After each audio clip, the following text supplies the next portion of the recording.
Hello co-founders, hello Co-Founders Club. We had unfortunately to change the program a bit as we couldn't actually do an on-premise workshop on value proposition design.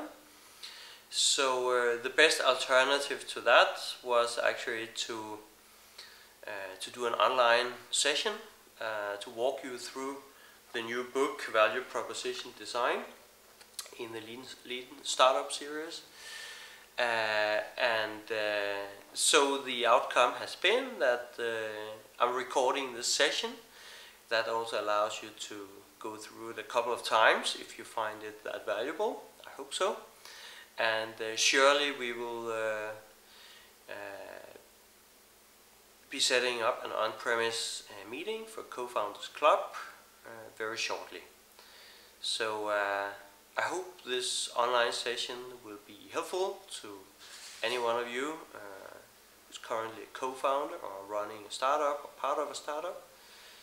Value proposition design is a really strong tool that I'm sure you can all benefit from. So please take a moment to watch my video and reach out for any questions. Looking forward to meet you.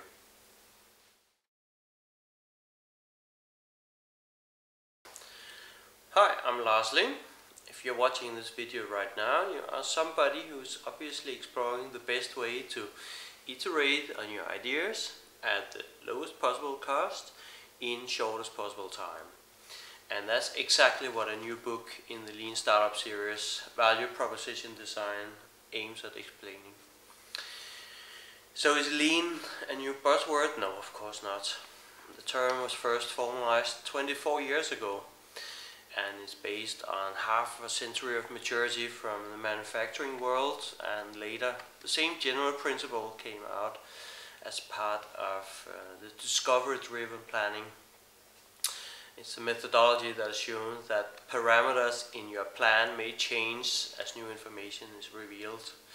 So if changing project conditions and changing business conditions sound familiar to you, then you will not be surprised to learn that discovery-driven planning has been a mandatory curriculum in entrepreneurship for many years.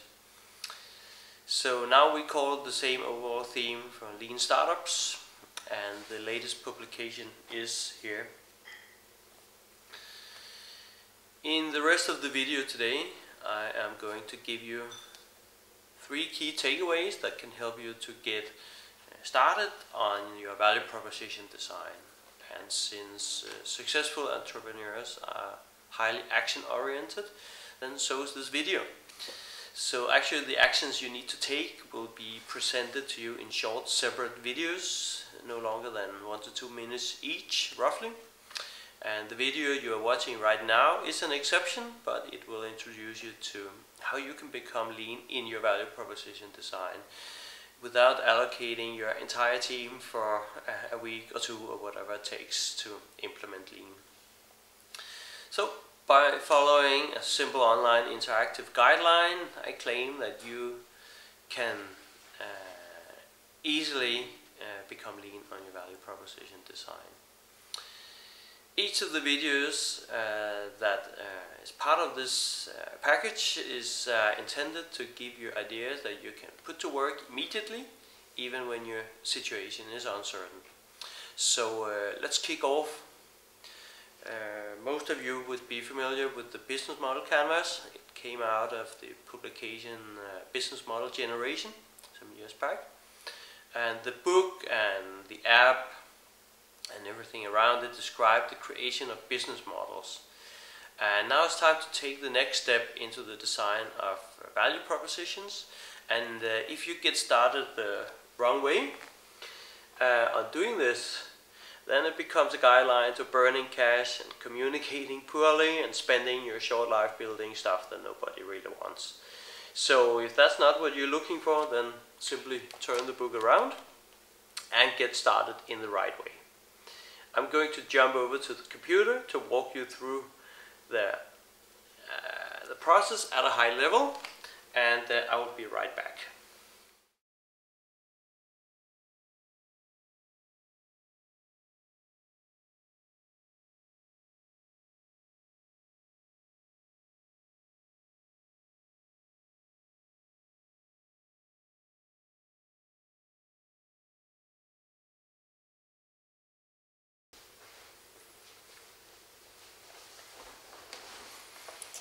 Welcome back. Let's jump right into it. What you see here is a quick look at the value proposition canvas. That is the tool that this book, Value Proposition Design, brings to you. And the whole purpose of using this tool and the overall goal of all of us is to understand if what we deliver actually matches what the customers need. We all believe that we understand our customers, but this tool, if used correctly, can help you to drill quite deeply into your customer situation. I'm not talking about the organization that you're calling, I'm talking about each individual person that you are selling to in the customer organization. You need to understand the jobs they're working on, the tasks, the pains that they're going through that you might be able to help them to relieve. You need to understand the goals, the gains they would love to take on board. So the right hand side, the circle part of this diagram, is the description of your customer profile, your customer segment. Generally, you could say that the tool is very strong when it comes to simplifying the complex information that you have, or maybe you should have, about your customer. So simplification of complexity is always a challenge to any business person. This tool does help you to simplify the information, make it visually and thereby easy to share with your team and other stakeholders in your startup. The left hand side of the canvas, the square part, describes your own business, your products and services, the gain creators that you believe you bring to market, and the pain relievers that would hopefully fit to the pain that you just spotted on your customer's side.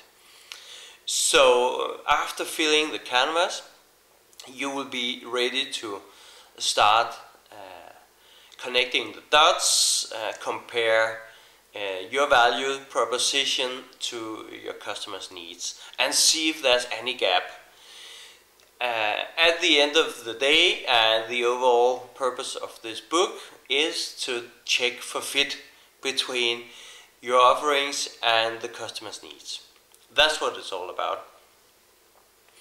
This is a process that you need to keep repeating. The iterations are very important for the success of your startup.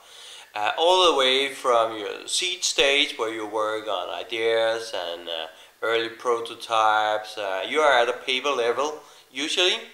So keep iterating, continue to review and iterate on the canvas here through early stage, mid stage, late stage, all the way through your business journey. I wanted to give you 3 key takeaways in this video. Here comes the first one. I wanted to make sure that you understand the difference between the business model canvas that I mentioned earlier and the value proposition canvas. So in very short terms, the business model canvas helps you to create value for your business. It's about your business. The value proposition canvas is about your customer and the value that you can create for your customer. So those are the differences. This book is about the value proposition canvas. If you would like to look into business model canvas, there's a lot of good resources out there, and I'm releasing a short video in the coming week, so go look for that. It helps you in very few questions to be spot on which information to fill into the canvas. We have similar videos for the value proposition canvas because it's not always straightforward to assess if you have done your work correctly. So this is one challenge by following this methodology and reading the book. The other is that the book, I feel, fails to deliver a one-page overview of the whole canvas process. What to do, how to do, and when to do. So I've mapped it out on this page. This is the second key takeaway for you today. Where the first step for you, I suggest, is to sketch the customer segment. That was the circle side of the value proposition canvas. And when you do that, you need to ask quite a lot of different questions. I've released a separate video, short video, on these questions to help guide you through the process of filling this part of the canvas. So go look for that video. There will be some links coming out shortly. Second part is then to map your own products and services, to describe them and ask yourself what gains that you deliver through these products and services, and which pain reliefs you deliver. And again, assess your work. We provide some additional questions that you can ask yourself in a simple way to quickly take you through this process. It shouldn't be days of work, it should be an easy, quick, seamless task to do in a short time. But you just need to get back to it eventually through your iterations. So that was step number 2 in the process. Step number 3 is to rank the finding that you came up with from your product mapping. And you do it by order of importance. We'll get back to that as well in a separate video. Then it's time to check for the fit between what you deliver and what the customer needs. There's a number of checklists, things you need to walk through to make sure that you got it right before you conclude if you have a fit or not. Be a bit hard on yourself. Be your own worst critic. Look for evidence. Always assess the evidence, which is the next step in the process, because everybody else will look for that evidence. Your team members who start to question if we're doing the right thing. If you're targeting investors, they will be asking for this evidence, and you're probably burning your own money right now, or burning someone else's money. So you should be the person who is most interested in securing evidence that you actually create real value for your customers, and that you do address what matters most to your customers. So this process overview hopefully walks you through easily the sequence of the task that you need to complete. The book will then describe in more details how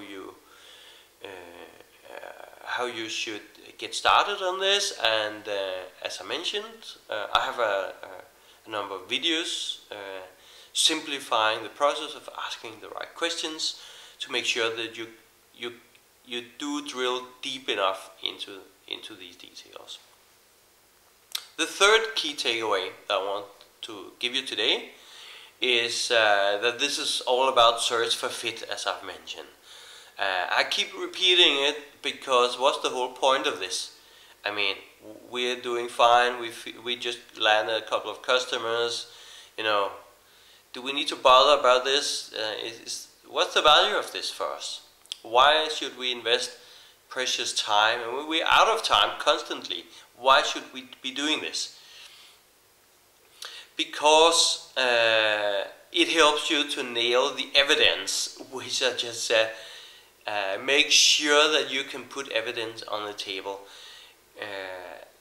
You need to search for fit on 3 levels. Basically, you need evidence at all levels. The first level is your product solution fit, which is described in a separate video. The second level is your product market fit. And the third level is your business model fit. When you get to the business model fit, that's where you should be seeing value in your bank account, which is hard enough evidence for most people. So search for the fit, collect the evidence, and keep testing that. These are the 3 key takeaways that I promised you from the value proposition design methodology and the book and the website behind it. Go have a look at the website. Go search for the additional supporting videos that I have put together. They should be out now, otherwise they will be released in the coming weeks. I hope this is of value to you and your team.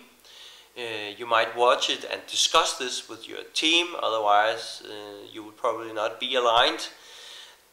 So have a go at it. I can strongly recommend to take this very seriously. Hope to meet you in person as well, otherwise see you in the next video.